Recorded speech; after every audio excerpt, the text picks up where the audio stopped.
they come.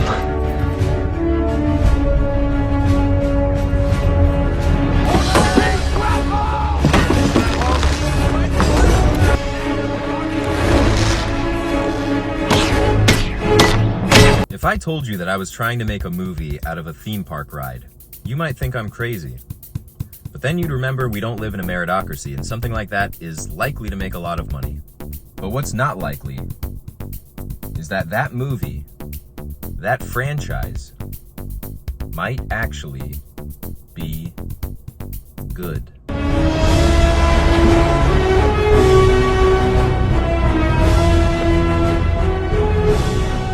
Gore Verbinski directed The Ring, one of the great horror movies of all time. I believe it came out in 2002. But what he became most known for is this incredible franchise, Disney's Pirates of the Caribbean.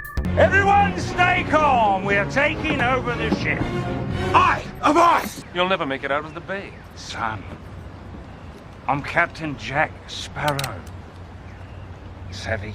Truly, shockingly, at least the first movie, and really the second and third, but particularly the first two, are really, really good. I like the second movie so much that I might have to leave that for its own video. The CGI in that movie alone is enough of a reason to point it out. Davy Jones and... Anyway, we'll get to that later. But the first movie, it's a very well-paced script. Just nothing but excitement and action all the way through.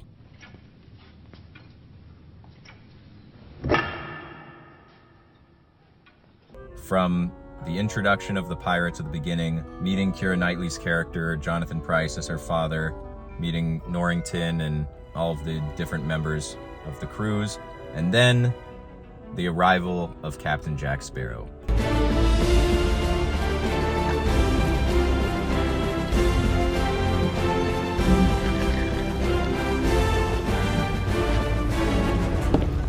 Must be in the top 10 character arrivals of all time. Up there with Big Lebowski showing up in the first scene in his bathrobe in a grocery store, drinking half and half out of a carton. Truly a masterful character introduction. You have this larger-than-life figure arriving to a sweeping Hans Zimmer score. It's a shilling to tie up your boat at the dock. A lot of fun moments with him pulling one over on the different naval guards. And no ship that's not crewed by the damned and captained by a man so evil that hell itself spat him back out could possibly have black sails. Who do not know how to swim, by the way. Keira Knightley with her corset that's cutting off oxygen. Then they made me their chief. Elizabeth? Norrington refers to Captain Jack Sparrow as the worst pirate he's ever heard of, But you have heard of me. which brilliantly sets up the reversal once Captain Jack escapes, steals the interceptor, and uses it to push off on his own. That's got to be the best pirate I've ever seen. So it would seem. The whole sequence with Orlando Bloom battling Jack Sparrow is incredibly well choreographed.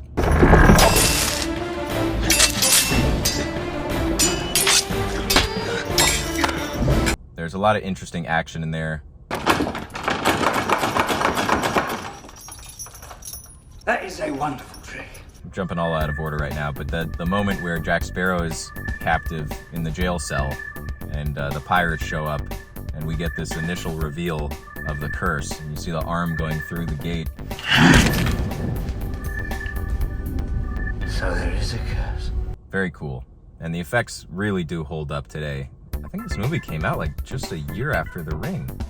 I want to say this was 2003 and The Ring was 2002. Is that right?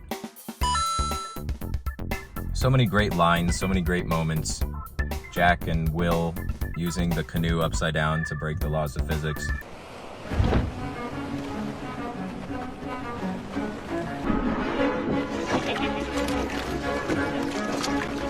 And then meeting Jeffrey Rush as Barbossa, who's incredibly loquacious. I'm disinclined to acquiesce to your request.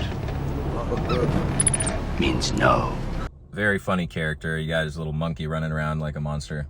And then Keira Knightley finds herself stuck on this pirate ship. Welcome aboard the Black Pearl, Miss Turner. She ends up claiming Will Turner's last name, which makes them believe she is the offspring of Bootstrap Bill, who will later be played by Stellan Skarsgård. And like I said, just the world building of the history of the pirates, and they use comedy so brilliantly to excavate exposition. There's so many moments, you know, parlay is such a perfect example. It's an ongoing joke of characters invoking parlay to try to save their own lives. It's like a swipe or no swiping kind of situation. It's like these murderous pirates who are held by this ridiculous law where they can't kill anyone if they invoke parlay. Down to the depths, whatever mutton they thought of parlay. Oh, man! Mackenzie Crook is in the movie. Mackenzie Crook is the actor who plays Gareth in The British Office. He's their version of Dwight. If you do go all the way with him and you expect me to go in there afterwards, make sure he wears a condom. Right, sort of a rule. Very funny in both The Office and this movie. And just the entire cast of this film is phenomenally put together. Well, I suppose if it is worthless, then there's no point in me keeping it. But this is a movie that really is 10 out of 10 in all the places that matter. The directing, the choreography, the fighting scenes. Which side is Jack on? At the moment. The script is very well written. It's shot beautifully. The CGI and effects are incredibly well done.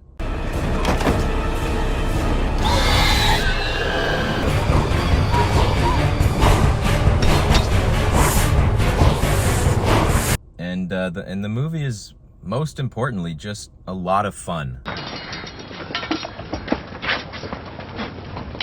Beginning to end, it's a blast. And that is by far the most important thing about a film.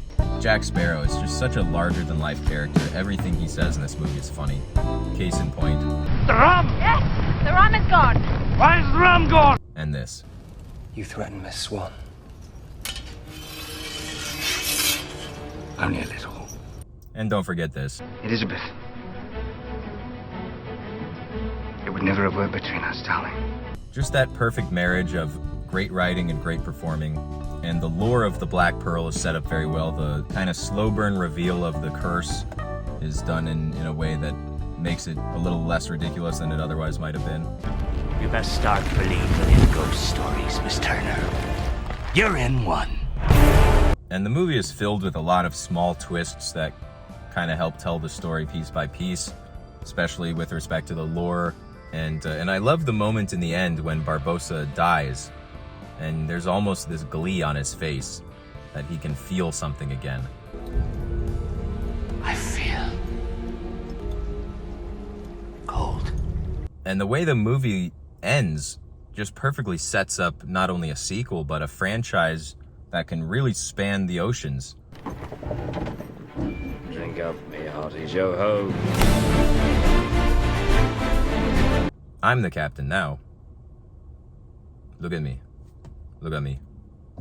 I know I've mentioned this a little bit, but we have to talk about Hans Zimmer for a moment. Hans Zimmer is definitely one of my favorite composers of all time. Between his work with Christopher Nolan, his work with Disney, and his work in epics like Gladiator, where it seems he borrowed some of his own music.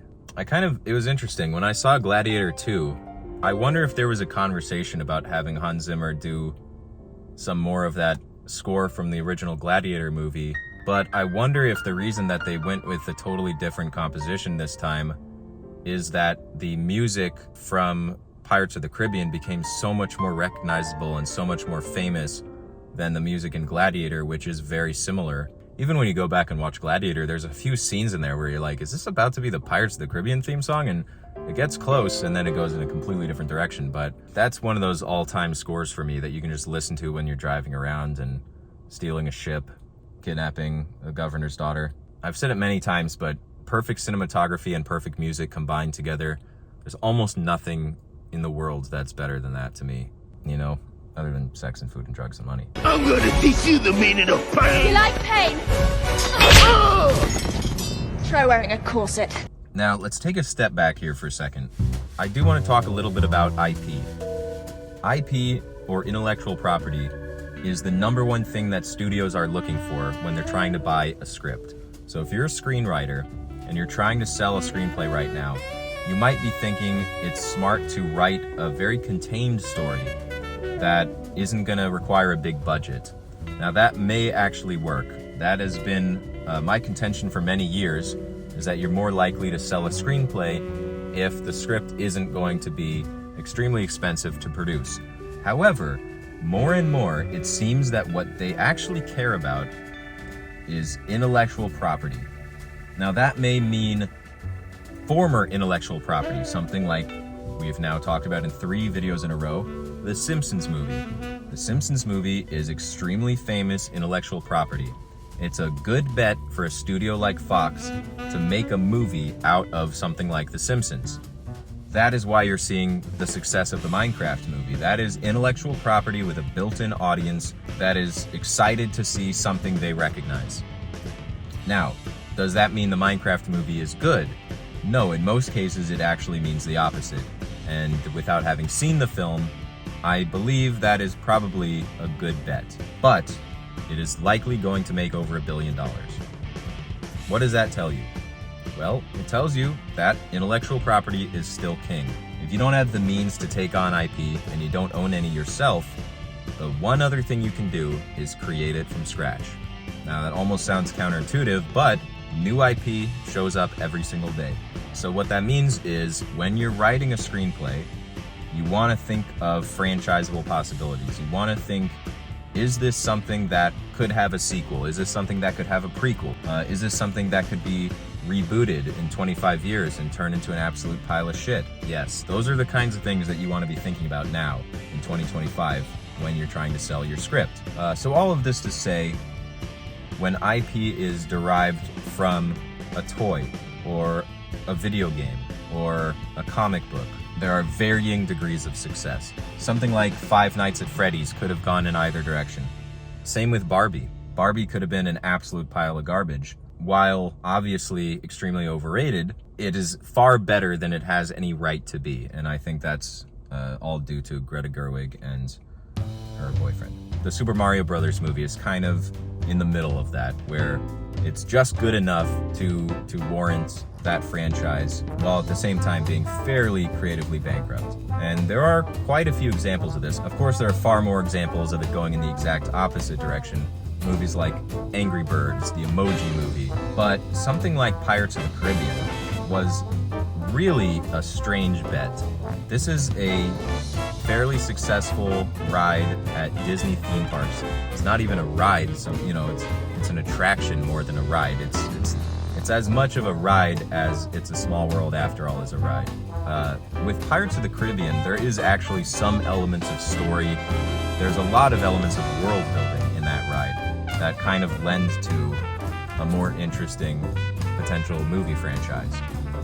And they do use a lot of the imagery from the ride in the movie. But all credit goes to the filmmakers behind that team. Gore Verbinski, the writers, everyone from costuming to makeup, special effects, incredible performances from actors like Jonathan Pryce. Jeffrey Rush as Barbossa is a clear standout in a movie that really shouldn't have a standout beyond Captain Jack Sparrow, one of the most iconic characters of all time. There's a lot of pushback with artists fighting against things like AI, fighting against unoriginality. Audiences and artists are saying the same thing. You hear a lot of audiences claiming that Hollywood is running out of ideas, and that's just not what's happening. Unfortunately, what's happening is that the people with the money are refusing to fund original ideas, and when they do, none of you go and see them in theaters.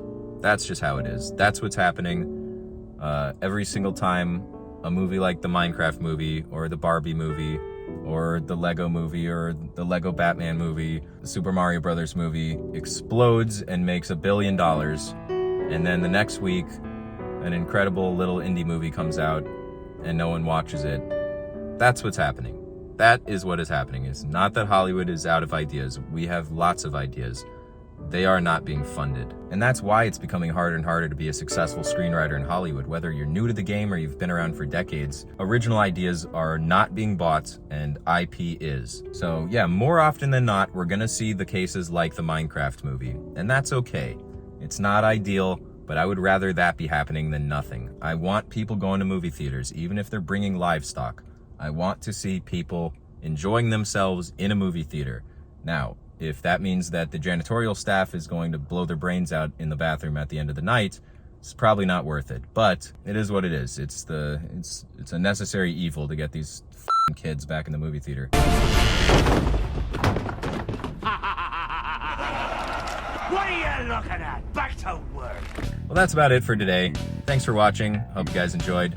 I have a few other videos out talking about the film industry, and then I have a lot of videos talking about movies like Pirates of the Caribbean. You can check out some of my other videos right here. Let me know in the comments what other movies you want me to talk about. We recently just did a poll on the channel, and you guys overwhelmingly chose Pirates of the Caribbean. There's a few other videos that'll be coming out over the next few weeks, so stay tuned for that. Turn on the bell notification because that's what I hear other YouTubers say. And most importantly, go see the Minecraft movie too.